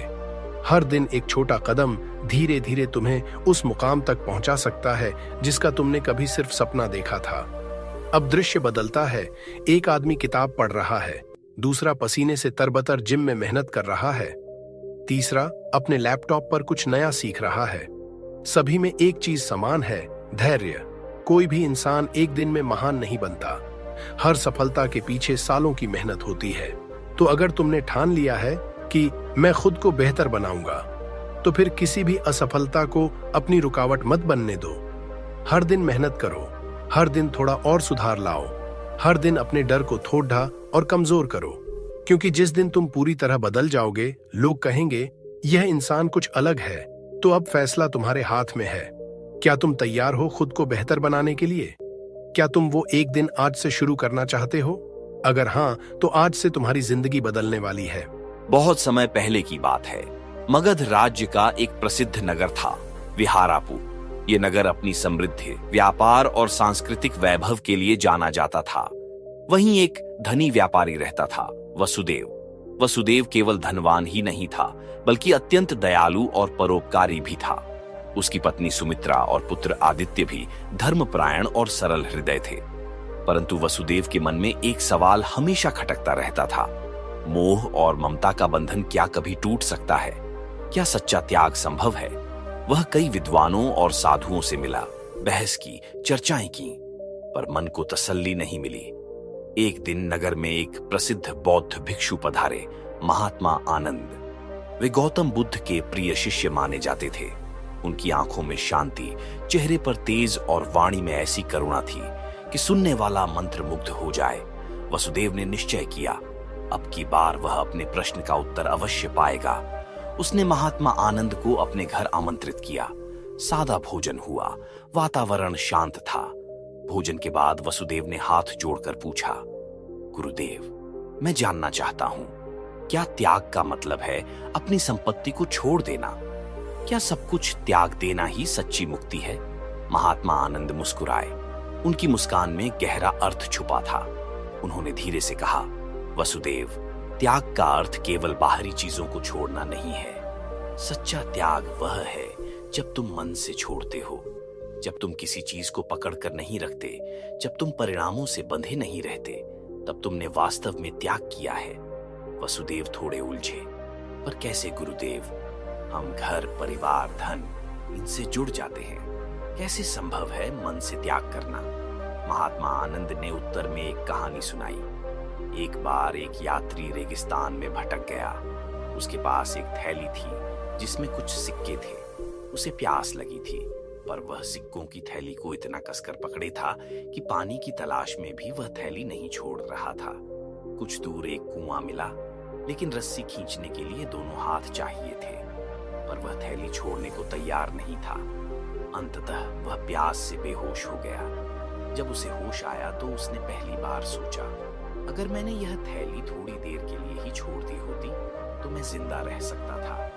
वही त्याग है वसुदेव, जरूरत के समय सही निर्णय लेना और यह जानना कि क्या पकड़ना है और क्या छोड़ना है। वसुदेव ध्यान से सुन रहा था। अब उसकी आंखों में चमक थी, मानो कोई पुराना पर्दा हट गया हो। महात्मा आनंद बोले, त्याग कोई त्याग नहीं जब तक वह भीतर से न हो। जो त्याग दिखावे के लिए है वह मोह का ही रूप है। पर जो त्याग समर्पण से है वह मुक्ति है। वसुदेव ने उस दिन पहली बार जाना कि त्याग का अर्थ सिर्फ त्याग नहीं बल्कि स्वीकृति है। हर चीज को उसकी प्रकृति के साथ स्वीकार कर उसे जब समय आए प्रेम पूर्वक छोड़ देना ही सच्चा त्याग है। उस रात वसुदेव ने अपनी सबसे कीमती थाली दान नहीं की, न ही कोई गहना छोड़ा। उसने जो छोड़ा वह था अपने मन का बंधन, और तभी से उसकी असली यात्रा शुरू हुई। अहंकार से समर्पण की, मोह से मुक्ति की और संग्रह से संतोष की। वसुदेव ध्यान मग्न मुद्रा में महात्मा आनंद के चरणों में बैठा था। अब वह केवल एक व्यापारी नहीं रहा था, उसकी दृष्टि बदल रही थी, सोच बदल रही थी। परंतु परिवर्तन की इस यात्रा में अंतिम मोड़ अभी बाकी था। महात्मा आनंद ने कहा, वसुदेव, सच्चा त्याग वह है जिसमें हम अपने मन के मोह, अहंकार और इच्छाओं को छोड़ दें। और फिर उन्होंने एक कथा सुनाई। एक बार एक राजा था जो सांसारिक सुखों से ऊब गया था। उसने राज्य त्याग कर जंगल में तपस्या करने का निश्चय किया। वह कुटिया में रहने लगा, भिक्षा पर जीवन बिताने लगा। परंतु उसका मन हर रोज अपने महलों, अपने सेवकों और वैभव की यादों में खो जाता। क्या यह त्याग था? महात्मा आनंद ने पूछा। वसुदेव ने सिर झुकाया। नहीं गुरुदेव, अगर मन में अभी भी मोह बचा हो तो वह सच्चा त्याग नहीं हो सकता। महात्मा आनंद मुस्कुराए। बिल्कुल सही, त्याग शरीर से नहीं मन से होता है। वसुदेव की आंखों में एक नई रोशनी थी। उसने उसी क्षण निश्चय किया, अब वह केवल बाहरी जीवन नहीं बदलेगा, अंदर से भी बदलने की यात्रा शुरू करेगा। अगले दिन वह अपने परिवार से विदा लेकर महात्मा आनंद के साथ विहार की ओर चल पड़ा। विहार का जीवन सरल था, अनुशासित था और मोह मुक्त था। धीरे धीरे वसुदेव ने अपनी इच्छाओं पर नियंत्रण पाना शुरू किया, पर मन को बांधना आसान नहीं था। कभी कभी वह अपने पुत्र आदित्य की हंसी याद करता, पत्नी सुमित्रा की स्नेह भरी आंखें याद आती। महात्मा आनंद ने यह देख लिया। उन्होंने वसुदेव को एक विशेष ध्यान साधना दी, जिसका उद्देश्य था मन के बंधनों को काटना। वसुदेव ने दिन रात साधना में डूबना शुरू किया। वह देखता, हर स्मृति, हर विचार सिर्फ एक तरंग है जो आएगी और चली जाएगी। धीरे धीरे उसके भीतर एक गहराई बनने लगी। परंतु एक दिन एक नई परीक्षा सामने आई। विहार में एक नया भिक्षु आया, विनम्र, बुद्धिमान और अनुशासित। महात्मा आनंद का ध्यान अब उस पर केंद्रित होने लगा। वसुदेव के भीतर ईर्ष्या ने सिर उठाया। एक अदृश्य आवाज आई, क्या अब मैं महत्वहीन हो गया हूं? महात्मा आनंद ने वसुदेव को एक दिन ध्यान के बाद बुलाया। वसुदेव, क्या तुमने वास्तव में त्याग किया है? वसुदेव ने कहा, मैंने सब कुछ छोड़ दिया है गुरुदेव। महात्मा आनंद मुस्कुराए, तो क्या अहंकार भी छोड़ दिया है? वसुदेव चुप हो गया। उसे पहली बार एहसास हुआ वह अब भी अपनी पहचान, महत्व और मान से जुड़ा हुआ था। उस रात वसुदेव ने मौन साधना की। अगली सुबह वह सबसे पहले उस नए भिक्षु के पास गया और विनम्रता से कहा, भाई, मुझे तुमसे बहुत कुछ सीखना है। अब वसुदेव बदल चुका था। उसका मन करुणा से भर गया था। वह अब केवल अपने उद्धार की चिंता नहीं करता था, बल्कि दूसरों की सेवा, उनकी भलाई उसका उद्देश्य बन गई थी। एक दिन समाचार आया, नगर में अकाल पड़ा है, उसका परिवार संकट में है। वसुदेव का मन डगमगाया, क्या वह लौट जाए? महात्मा आनंद ने कहा, वसुदेव, मोह के बिना सेवा करो। अगर तुम मोह से बंधे तो त्याग अधूरा रहेगा। वसुदेव ने अपना निर्णय लिया। वह वहीं रहा, पर प्रतिदिन प्रार्थना करता रहा। वह अब हर भूखे को अन्न देता, हर दुखी के लिए प्रार्थना करता, हर पीड़ित को आश्रय देता। समय बीतता गया। वसुदेव अब केवल वर्तमान में जीता था, न अतीत की स्मृतियां, न भविष्य की चिंताएं, केवल शुद्ध अस्तित्व। महात्मा आनंद ने एक दिन उसके सिर पर हाथ रखे, अब तुमने त्याग का सच्चा अर्थ जान लिया है। उस रात ध्यान में बैठा वसुदेव अपने भीतर प्रकाश को अनुभव करता है। अब उसके भीतर कोई बंधन नहीं बचा था, न मोह, न अहंकार, न इच्छा, केवल शांति। उसका हृदय कह रहा था, मैं मुक्त हूं। क्या त्याग का कोई और गहरा अर्थ भी है? वसुदेव ने पूछा। महात्मा आनंद मुस्कुराए। त्याग केवल भौतिक वस्तुएं छोड़ने का नाम नहीं है वसुदेव। सच्चा त्याग तब होता है जब मन मोह, अहंकार और इच्छाओं से मुक्त हो जाए। यदि कोई व्यक्ति सब कुछ छोड़कर जंगल में चला जाए लेकिन उसका मन अब भी उन्हीं वस्तुओं में उलझा रहे, तो वह सच्चा त्याग नहीं, केवल पलायन है। उस रात वसुदेव करवटें बदलता रहा। महात्मा आनंद के शब्द उसके भीतर गूंजते रहे। उसने अपने महल की ऊंची खिड़की से बाहर देखा, जहां दूर दूर तक उसके खेत, व्यापारिक भवन और गोदाम फैले थे। उसी क्षण सुमित्रा आई। स्वामी, आप चिंतित लग रहे हैं, क्या कोई समस्या है? वसुदेव ने धीमे स्वर में कहा। मैं सोच रहा हूं कि जो कुछ भी मेरे पास है, क्या वही जीवन का अंतिम सत्य है, या कोई और भी गहराई है जिसे मैं अब तक नहीं पहचान पाया? सुमित्रा हल्की मुस्कान के साथ बोली, आपका मन पहले भी ऐसे सवाल करता रहा है, लेकिन क्या आपने कभी उनका उत्तर खोजने की साहसिक कोशिश की है? उस रात वसुदेव को एक अजीब स्वप्न आया। वह एक विशाल समुद्र में खड़ा था। चारों ओर सोने चांदी की वस्तुएं तैर रही थीं, पर जैसे ही वह उन्हें पकड़ने की कोशिश करता, वे जल में घुल जाती। तभी एक रहस्यमयी आवाज आई, जो कुछ भी देख रहे हो वह अस्थाई है, उसे पकड़ना व्यर्थ है। वसुदेव की नींद खुल गई। उसके माथे पर पसीना था। अब वह निर्णय कर चुका था, उसे अपने भीतर के प्रश्नों का उत्तर पाना ही होगा। अगले दिन वह महात्मा आनंद के विहार पहुंचा। वहां का शांत वातावरण, झरने की कलकल ध्वनि, पक्षियों का मधुर गीत, मानो सब कुछ उसे एक नई दिशा दे रहे थे। वसुदेव ने प्रणाम कर कहा, गुरुदेव, मैं आपके मार्ग पर चलना चाहता हूं। महात्मा आनंद ने आंखें खोली और बोले, पहले यह समझो, त्याग केवल वस्त्रों या स्थानों का नहीं, बल्कि मन की वासनाओं और अंतर्निहित इच्छाओं का होता है। क्या तुम अपने मोह से सचमुच मुक्त हो सकते हो? वसुदेव ने विहार में रहकर अभ्यास शुरू किया, लेकिन मन बार बार पीछे खींचता। वह सुमित्रा और आदित्य को याद करता। उसका हृदय कभी कभी रो देता। ध्यान के दौरान उसने एक दिन अपने पुत्र को रोते देखा। सुमित्रा उसे चुप कराने की कोशिश कर रही थी। यह दृश्य इतना सजीव था कि वसुदेव भीतर से हिल गया। क्या मेरा कर्तव्य केवल खुद को मुक्त करना है? उसका मन पूछ रहा था। या मेरा कर्तव्य अपने परिवार के प्रति भी है?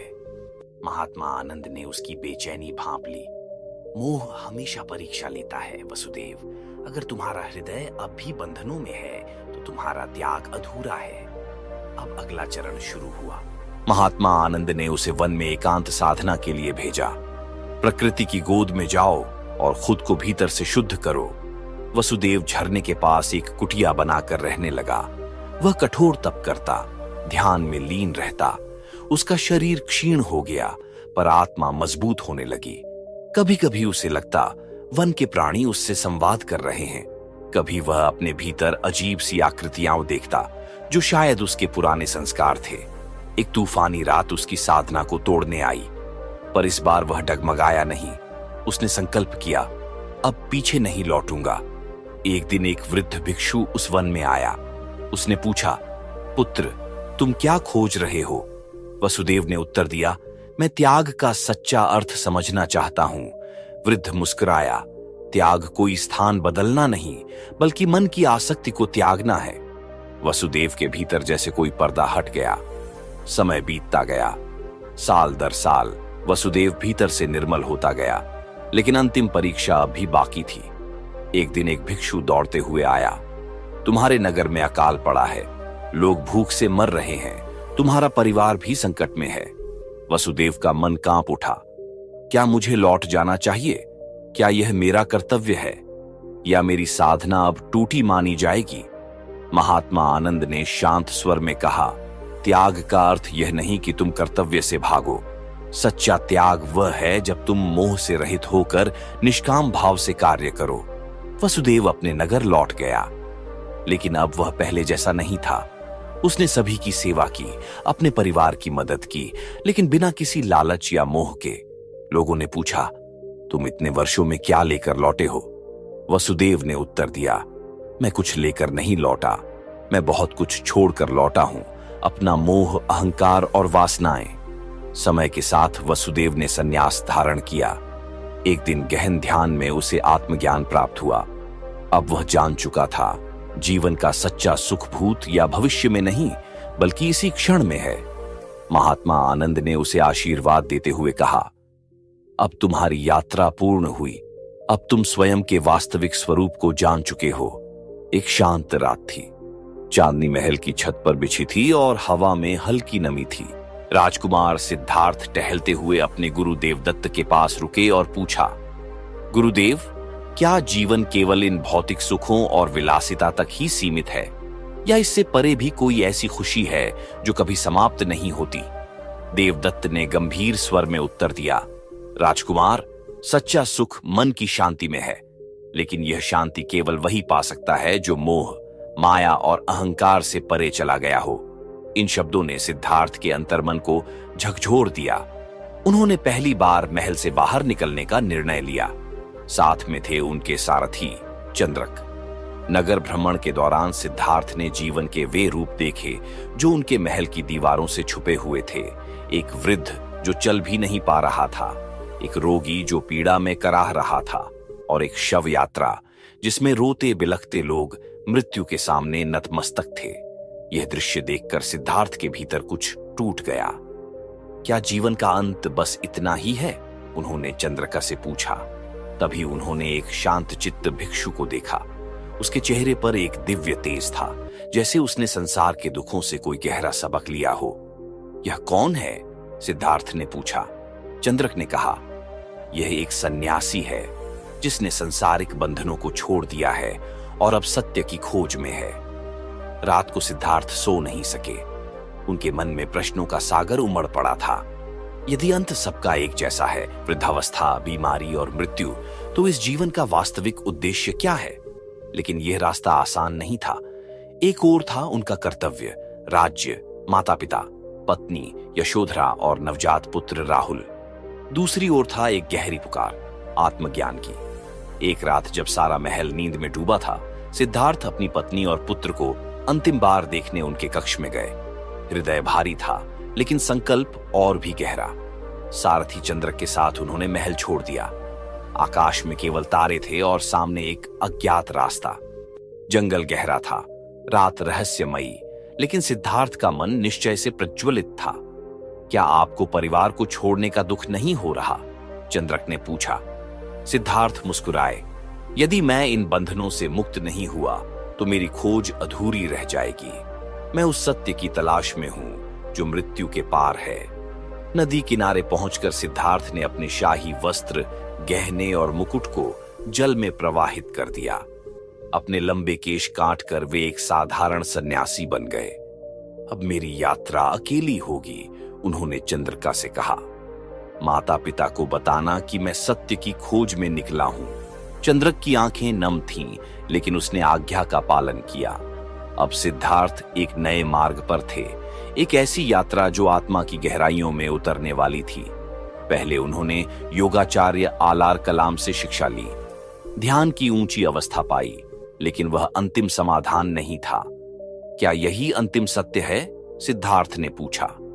आलार कलाम बोले, ध्यान तुम्हें शांत करता है, लेकिन मोक्ष के द्वार तक तुम्हें स्वयं ही जाना होगा।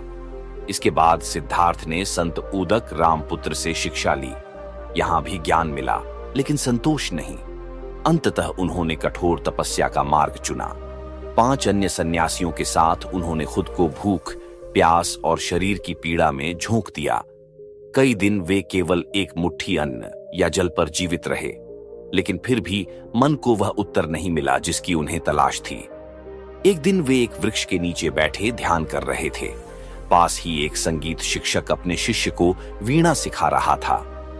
यदि तार ढीला हो तो संगीत नहीं निकलेगा, और यदि बहुत कस दिया जाए तो वह टूट जाएगा, शिक्षक ने कहा। यह वाक्य जैसे सिद्धार्थ की चेतना को झकझोर गया। उन्होंने आंखें खोलीं और कहा, त्याग केवल कष्ट सहने में नहीं है। सच्चा त्याग है जीवन के संतुलन को समझना और अपनाना। उन्होंने कठोर तप को त्यागने का निर्णय लिया। जब उनके साथी सन्यासी यह देख रहे थे, उन्होंने सिद्धार्थ को छोड़ दिया। उन्हें लगा कि सिद्धार्थ अब मार्ग से भटक चुके हैं, लेकिन सिद्धार्थ के लिए यह भटकाव नहीं था, बल्कि एक नए प्रकाश की ओर पहला कदम था। भूख, तपस्या और शारीरिक दुर्बलता से ग्रस्त सिद्धार्थ एक विशाल पीपल वृक्ष के नीचे बैठ चुके थे। उनकी आंखों में शांति थी, लेकिन शरीर थक चुका था। उसी समय एक ग्रामीण युवती सुजाता वहां से गुजरी। उसने उन्हें तपस्वी समझा और श्रद्धा से खीर अर्पित की। सिद्धार्थ ने वर्षों बाद भरपेट भोजन किया। जैसे ही खीर उनके भीतर गई, एक अंतर्दृष्टि जाग उठी। यदि शरीर स्वस्थ नहीं रहेगा तो मन की शुद्धि कैसे संभव है?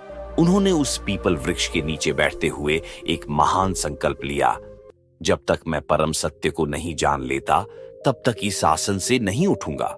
यह ध्यान कोई साधारण साधना नहीं थी, यह आत्मा का युद्ध था, अपने ही भीतर के अंधकार से। रात गहराती गई और उसी के साथ एक और गहराई से संघर्ष शुरू हुआ। मार, जो अज्ञान, मोह और अहंकार का प्रतीक था, अपनी समस्त मायावी शक्तियों के साथ प्रकट हुआ। उसने सिद्धार्थ को विचलित करने के हर उपाय किए। कभी सुंदर अप्सराओं को भेजा, कभी विकराल राक्षसों की छाया डाली और कभी उनके मन में संदेह का बीज बोया। लेकिन सिद्धार्थ स्थिर थे, अडोल, निर्विकार। आखिरी प्रयास में मार ने कहा, यह स्थान तुम्हारा नहीं है, तुम इस ज्ञान के योग्य नहीं, उठो, वापस लौट जाओ। सिद्धार्थ ने शांत स्वर में उत्तर दिया, मैं इस धरती को साक्षी मानकर सत्य की खोज कर रहा हूं। उन्होंने अपना हाथ धरती पर रखा। कहा जाता है, उस क्षण पृथ्वी ने गड़गड़ाकर उत्तर दिया, जैसे वह स्वयं सिद्धार्थ की गवाही दे रही हो। मार हार गया और उसी क्षण सिद्धार्थ के भीतर क्रोध, मोह, वासना और लोभ की अंतिम लपट बुझ गई। मन पूर्णतः शांत हो गया। ब्रह्म मुहूर्त में जब आकाश में हल्का प्रकाश फैलने लगा, सिद्धार्थ को आत्मज्ञान प्राप्त हुआ। वे अब केवल सिद्धार्थ नहीं थे, वे बन चुके थे बुद्ध, प्रबुद्ध आत्मा। उन्होंने आंखें खोलीं और संसार का गूढ़ रहस्य स्पष्ट देखा। उन्होंने जाना कि जन्म और मृत्यु का चक्र केवल अज्ञान के कारण चलता है। यदि कोई अज्ञान, तृष्णा और मोह को त्याग दे तो वह इस चक्र से मुक्त हो सकता है। उन्हें 4 आर्य सत्य का बोध हुआ। व्हाट? दुख का अस्तित्व है, जीवन में दुख अवश्यंभावी है। दो, दुख का कारण है, यह तृष्णा और मोह से उत्पन्न होता है। 3, दुख का अंत संभव है, तृष्णा का त्याग कर दुख का अंत हो सकता है। 4, दुख से मुक्ति का मार्ग है, अष्टांगिक मार्ग का अनुसरण कर मोक्ष प्राप्त होता है। यह दिव्य ज्ञान अब उनके भीतर था। लेकिन उन्होंने स्वयं से पूछा, क्या संसार इस सत्य को समझने के लिए तैयार है? वे मौन रहे, चिंतन में डूबे। उसी समय ब्रह्मा प्रकट हुए और उन्होंने बुद्ध से आग्रह किया, हे बुद्ध, यह ज्ञान केवल तुम्हारा नहीं है, इसे संसार के कल्याण के लिए साझा करो। बुद्ध ने स्वीकृति दी और फिर वे सारनाथ गए, जहां उनके पूर्व साथी 5 सन्यासी अब भी ध्यान में लीन थे। वहीं उन्होंने अपना पहला उपदेश दिया। यह था धर्म चक्र प्रवर्तन, धर्म का पहला पहिया। धीरे धीरे यह ज्ञान पूरे भारत में फैलने लगा। गांव-गांव, नगर-नगर बुद्ध ने स्वयं जाकर लोगों को अज्ञान, द्वेष और मोह से मुक्त होने का मार्ग बताया। उनका उद्देश्य था दुख से रहित, करुणा से भरा संसार। वर्ष बीतते गए, बुद्ध की आयु ढलने लगी। एक दिन वे कुशीनगर के समीप एक वन में पहुंचे। वहां उन्होंने अपने शिष्यों को बुलाया और कहा, अब समय आ गया है, मैं अपने अंतिम विश्राम के लिए तैयार हूं।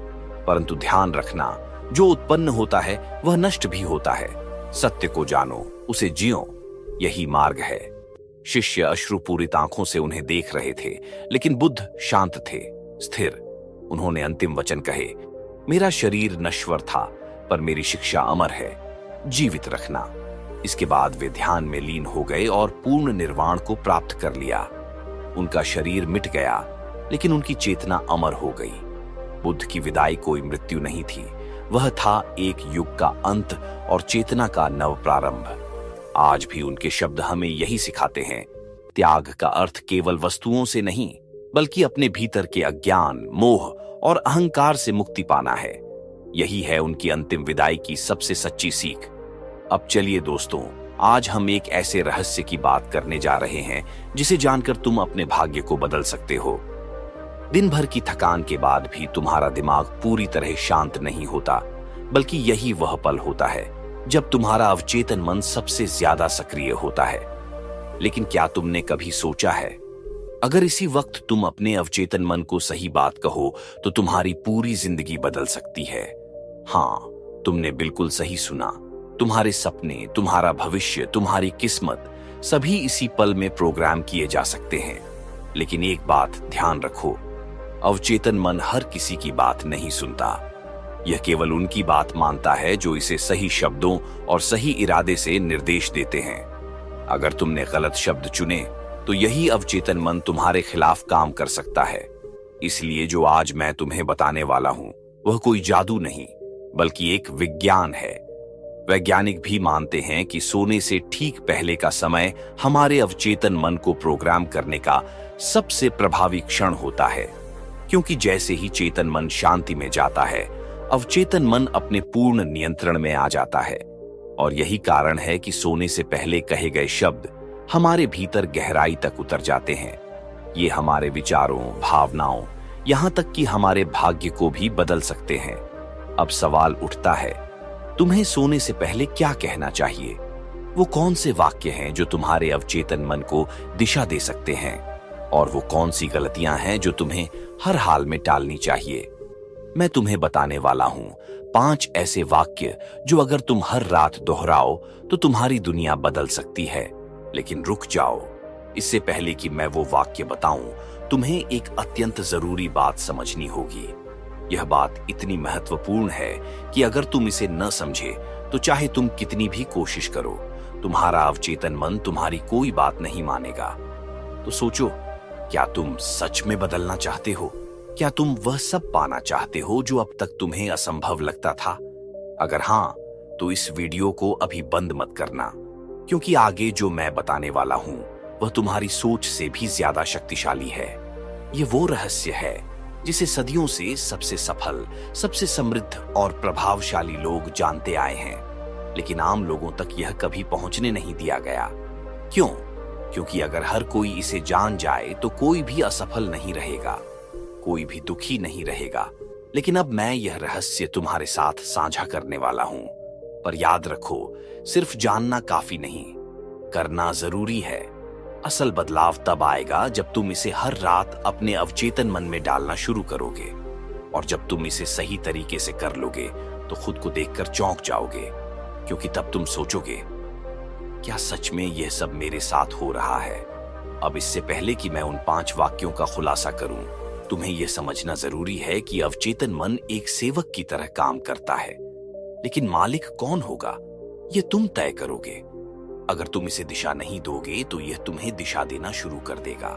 और यही गलती ज्यादातर लोग करते हैं। वो अपने अवचेतन मन को बिना कोई आदेश दिए छोड़ देते हैं और फिर हैरान होते हैं कि उनकी जिंदगी बेकाबू क्यों हो रही है।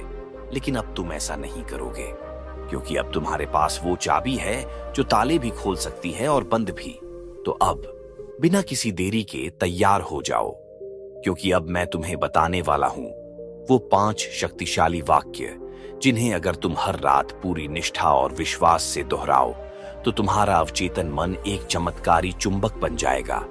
लेकिन एक चेतावनी है, इन्हें कभी हल्के में मत लेना। ये केवल शब्द नहीं है, ये तुम्हारी सोच, तुम्हारी ऊर्जा और तुम्हारी नियति को बदलने की शक्ति है। साथ व्यवहार वैसा ही करना जैसा एक योद्धा अपने अस्त्र के साथ करता है, आदर से, सावधानी से और पूर्ण विश्वास के साथ। अब तुम तैयार हो। अगला भाग तुम्हारे जीवन की दिशा तय कर सकता है। अब सोचो, जिन चीजों के बारे में तुमने सिर्फ सोचा था, अब वो हकीकत बनने लगेंगी। लोग तुम्हारी तरफ आकर्षित होने लगेंगे और मौके खुद चलकर तुम्हारे दरवाजे पर दस्तक देंगे। तो अब बिना किसी देरी के आओ सीधे उन 5 बातों पर आते हैं जिन्हें तुम्हें हर रात सोने से पहले अपने अवचेतन मन को दोहरा कर देने हैं। ध्यान रहे, ये सिर्फ शब्द नहीं है, ये हैं माइंड प्रोग्रामिंग के पावरफुल कमांड्स जो अगर सही भावना और विश्वास से बोले जाएं तो तुम्हारी किस्मत पूरी तरह से बदल सकती है। 1, मैं हर दिन अधिक खुशहाल, सफल और शक्तिशाली बन रहा हूं। जब तुम यह वाक्य बोलते हो, तुम्हारा अवचेतन मन इसे सच मानने लगता है, क्योंकि अवचेतन मन तर्क नहीं करता, वो बस तुम्हारे द्वारा दिए गए निर्देशों को फॉलो करता है। अगर तुम इसे लगातार बोलोगे तो ये तुम्हारे आसपास ऐसे हालात पैदा करेगा जिनसे यह वाक्य हकीकत बन जाएगा। मौके मिलने लगेंगे, किस्मत बदलने लगेगी। लेकिन शर्त एक ही है, इसे महसूस करो। 2, मेरे अंदर असीम ऊर्जा है और मैं हर चुनौती को सहजता से पार कर सकता हूं। ये वाक्य तुम्हारे अंदर छिपी असीम शक्ति को जगा देगा। लोग अक्सर सोचते हैं कि वो कमजोर हैं, पर हकीकत यह है कि उनके अंदर एक इन्फिनिट पावर है। जब तुम यह वाक्य रोज रात बोलोगे तो धीरे धीरे तुम्हारा आत्मविश्वास बढ़ने लगेगा। तुम्हारी बॉडी लैंग्वेज, तुम्हारी सोच सब बदल जाएगी और लोग कहेंगे इसमें कुछ खास बात है। 3, पैसा, सफलता और खुशियां मेरी ओर चुंबक की तरह खींच रही है। ये सुनने में भले साधारण लगे, पर इसका असर जबरदस्त है। जब तुम इसे अपने अवचेतन मन में डालते हो तो एक मैग्नेटिक फोर्स तैयार होती है जो मौके, कनेक्शन और संसाधनों को तुम्हारी तरफ खींचने लगती है। तुम्हारे अंदर से अभाव, डर और असफलता की भावना खत्म हो जाएगी और तुम एक नए विश्वास के साथ जीने लगोगे कि दुनिया तुम्हारे पक्ष में है। 4, मैं हर दिन पहले से ज्यादा आत्मविश्वास से भर रहा हूं और लोग मेरी इज्जत कर रहे हैं। क्या तुमने देखा है कि कुछ लोग किसी भी माहौल में जाते ही सबका ध्यान अपनी तरफ खींच लेते हैं? क्यों? क्योंकि उनके अवचेतन मन में यह गहराई से बैठा होता है कि वो कॉन्फिडेंट और चार्मिंग है। अब यही कमांड तुम जब अपने अवचेतन को दोगे तो तुम्हारा पूरा व्यक्तित्व बदलने लगेगा। लोग तुम्हारी बात सुनेंगे, तुम्हें गंभीरता से लेंगे और तुम खुद को औरों से अलग महसूस करोगे। 5, मैं ब्रह्मांड पर पूरी तरह भरोसा करता हूं और हर चीज मेरे पक्ष में हो रही है। यह वाक्य जितना सरल उतना ही गहरा है। लोग इसीलिए परेशान रहते हैं क्योंकि वो हर चीज को कंट्रोल करना चाहते हैं। लेकिन जब तुम खुद को यूनिवर्स के बहाव में छोड़ देते हो तब चीजें अपने आप आसान होने लगती हैं। तुम सही वक्त पर सही जगह पहुंचने लगोगे और जीवन में सब कुछ सहजता से घटित होने लगेगा। अब सवाल यह है, इन 5 वाक्यों को कितने समय तक दोहराना है? तो सुनो, अगर तुम इन्हें सिर्फ 1 से 2 रात बोलकर भूल गए तो कुछ नहीं बदलेगा। असल जादू तब शुरू होगा जब तुम इन्हें लगातार 21 दिनों तक दोहराओगे। क्यों 21 दिन? क्योंकि मनोविज्ञान कहता है कि नई आदत को दिमाग में सेट करने के लिए कम से कम 21 दिन लगते हैं। जब तुम इन्हें रोजाना भावनाओं और विश्वास के साथ बोलोगे तो यह वाक्य तुम्हारे अवचेतन में ऐसे इंस्टॉल हो जाएंगे जैसे कोई सॉफ्टवेयर कंप्यूटर में। लेकिन सिर्फ दोहराने से नहीं होगा, तुम्हें इसे फील करना होगा। आंखें बंद करो, खुद को वैसा बनता हुआ देखो जैसा तुम बनना चाहते हो। खुद को सफलता, आत्मविश्वास और आनंद से भरा हुआ महसूस करो। अब जानो एक और रहस्य। सोने से पहले और उठते ही हमारा दिमाग एक खास थीटा स्टेट में होता है। इस स्थिति में दिमाग किसी भी विश्वास को आसानी से स्वीकार कर लेता है।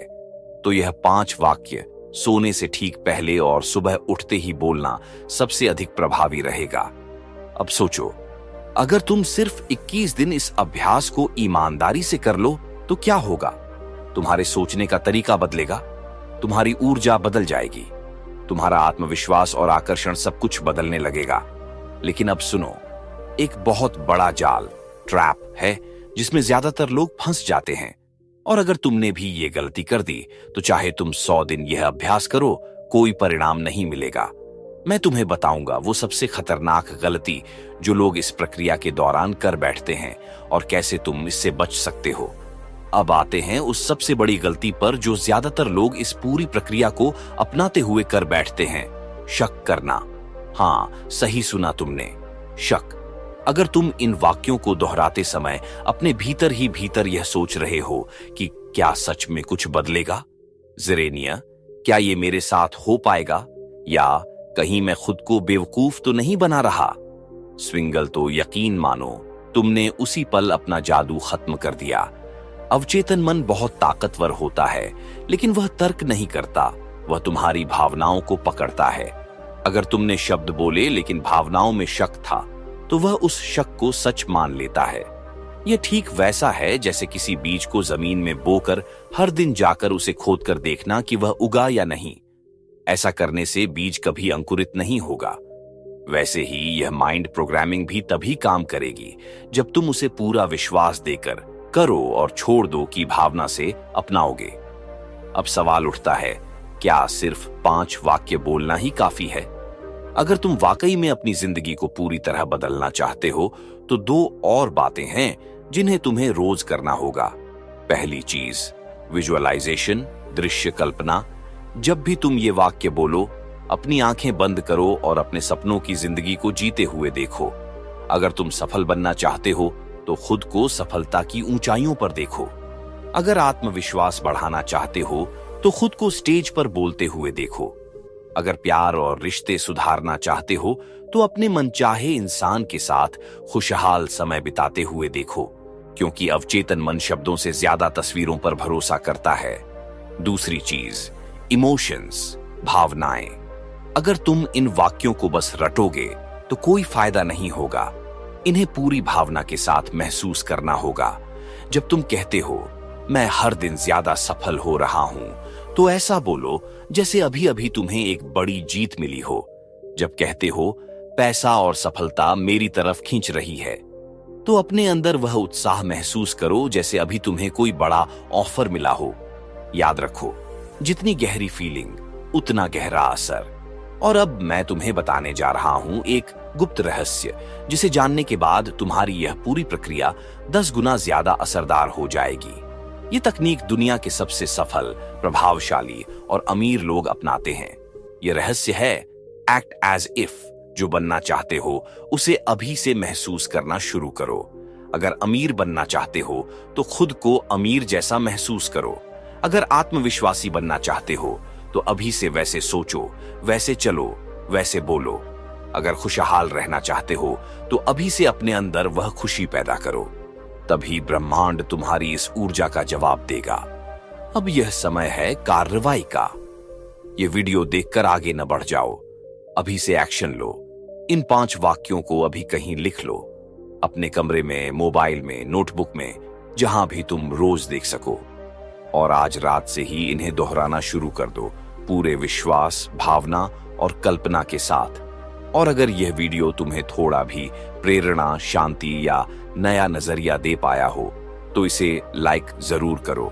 कमेंट में बताओ कि तुम्हें सबसे ज्यादा कौन सी बात छू गई, और इस रहस्य को दूसरों तक पहुंचाने के लिए शेयर करना मत भूलना। और हां, ऐसे और गहरे रहस्य जानने के लिए चैनल को सब्सक्राइब कर लो और बेल आइकन दबा दो, क्योंकि अगला वीडियो तुम्हारे जीवन को और भी ज्यादा रोशनी से भर देगा। याद रखो, तुम्हारा अवचेतन मन ही तुम्हारी किस्मत की चाबी है। अब यह तुम्हारे हाथ में है कि तुम इसे कैसे इस्तेमाल करते हो। मिलते हैं अगले वीडियो में। तब तक के लिए अपने सपनों को जिंदा रखो और अपने भीतर की शक्ति को पहचानो।